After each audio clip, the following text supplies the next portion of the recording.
میں کچھ بھی اچھا کر لوں، لیکن نہ جانے کیوں میری ساس کو وہ ٹھیک نہ لگتا تھا، اور جب تک وہ میرے شوہر کو میری اور میرے بچوں کی باتیں بڑھا چڑھا کر نہ بتا دیتی ان کو سکون نہ ملتا۔ شادی کے وقت عورت کو یہی سیکھ دی جاتی ہے کہ ساس کو ماں سمجھو، پھر ساس کو کوئی کیوں نہیں کہتا کہ بہو کو بھی بیٹی سمجھو۔ اور جب سے میری شادی اس گھر میں ہوئی تھی میری ساس ایک بات کو 10 بار دہراتی، بہو ہانڈی چولہے پر دھر دی یا نہیں، میرا اکرم تھکا ہارا دفتر سے آنے والا ہوگا۔ مریم کی ساس روز یاد دلانا نہ بھولتی تھی، حالانکہ وہ جب سے بیاہ کر اس گھر میں آئی تھی یہ کام باقاعدگی سے سر انجام دے رہی تھی۔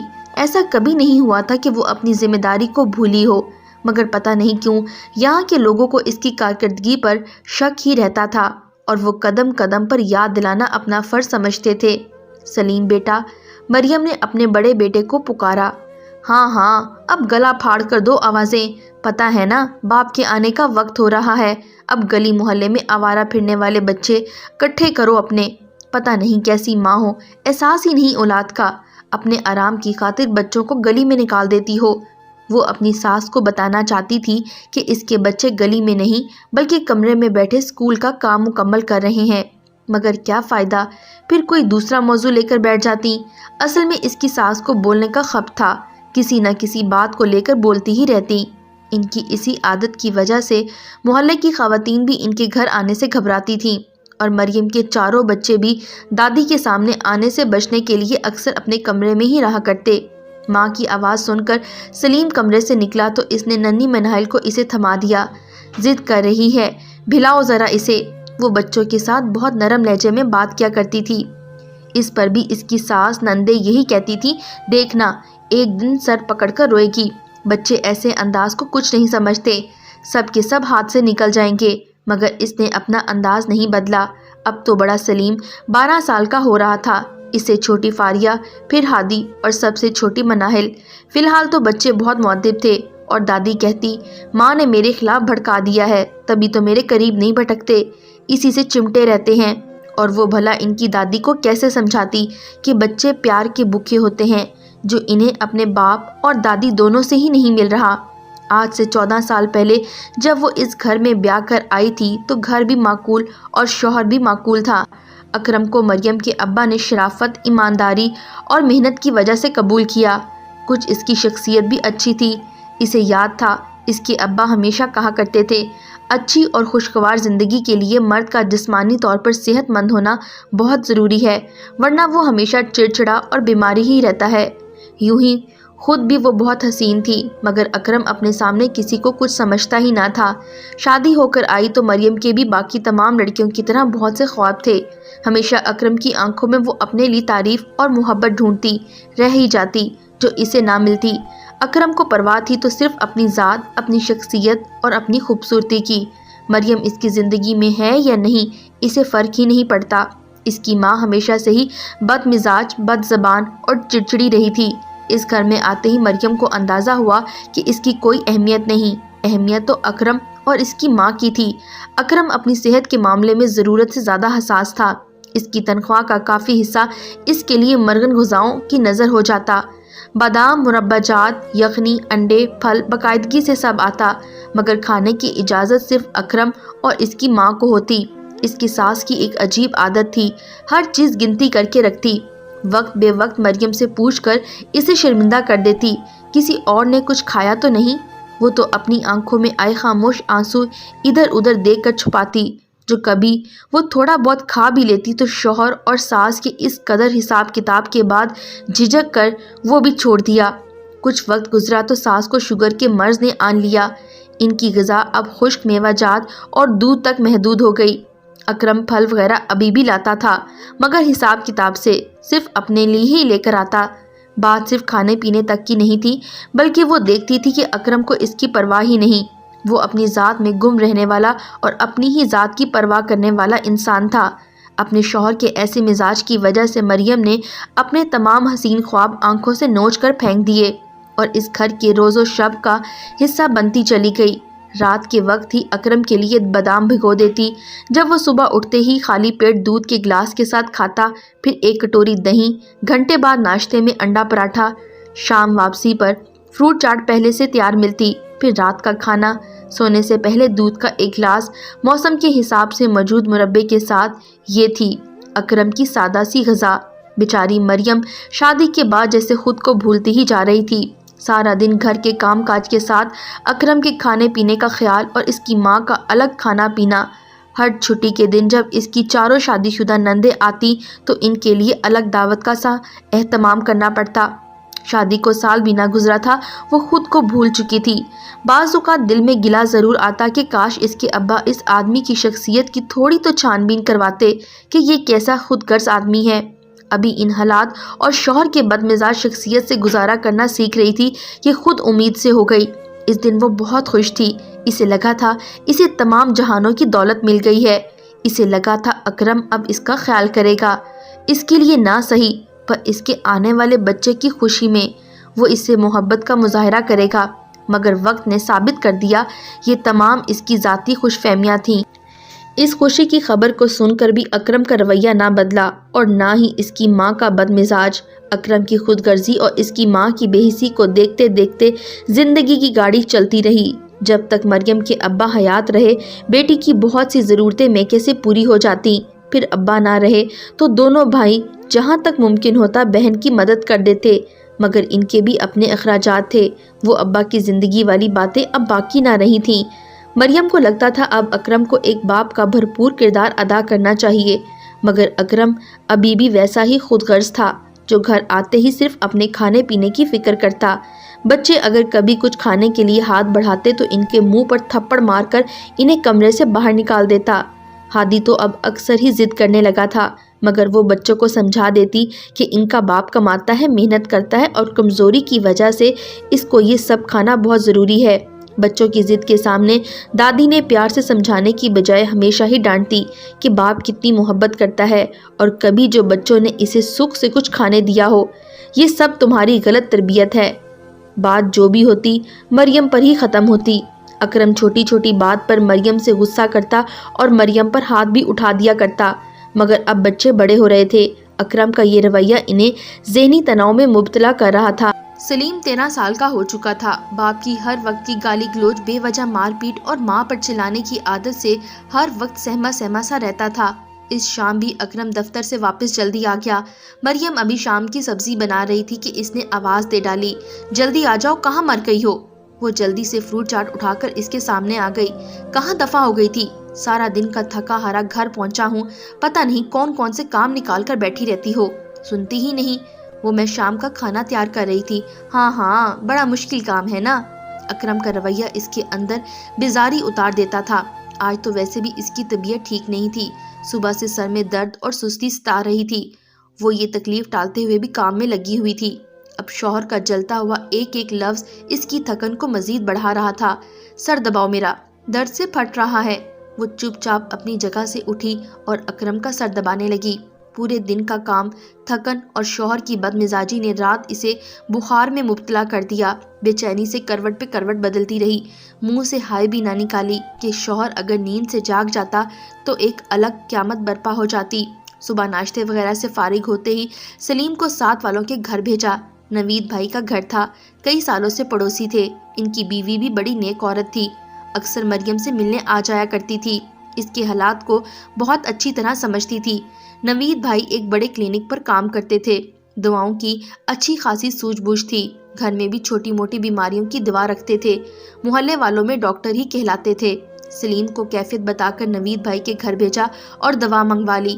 انہوں نے کہلا بھیجا تھا دوا دودھ کے ساتھ لینی ہے اور آرام بھی کرنا ہے، دونوں ہی باتیں ناممکن تھیں۔ بہرحال دوا لی اور پھر گھر کے کاموں میں لگ گئی۔ دوپہر تک تیز بخار ہو گیا، ناچار بستر پر لیٹنا پڑا۔ بچے اسکول سے آنے والے تھے، ان کی دادی کو ذرا دیر کھانا ملتا تو پھر اکرم کے کئی کام بھی تھے۔ بچے گھر آئے، ماں کی یہ حالت دیکھی تو پریشان ہو گئے۔ گھر میں کھانے کو بھی کچھ نہیں تھا، بھوک سے بری حالت تھی۔ تنور سے روٹی اور سالن لے آئے، پتلی تیز مسالوں والی دال پہلے نوالے کے ساتھ ہی منہ میں آگ لگا رہی تھی۔ وہی حال دادی کا بھی تھا اور مسلسل بڑبڑاتے جا رہی تھی۔ کچھ دیر گزری کہ اکرم بھی گھر آ گئے۔ عجب ابتری کا عالم دکھائی دیا۔ رات تیز آندھی کے باعث گھر کی ہر شے پر گرد و غبار کی ایک ہلکی سی تہ تھی جو بہت ہی ناگوار گزر رہی تھی۔ ماں کو سلام کر کے کمرے میں آئے۔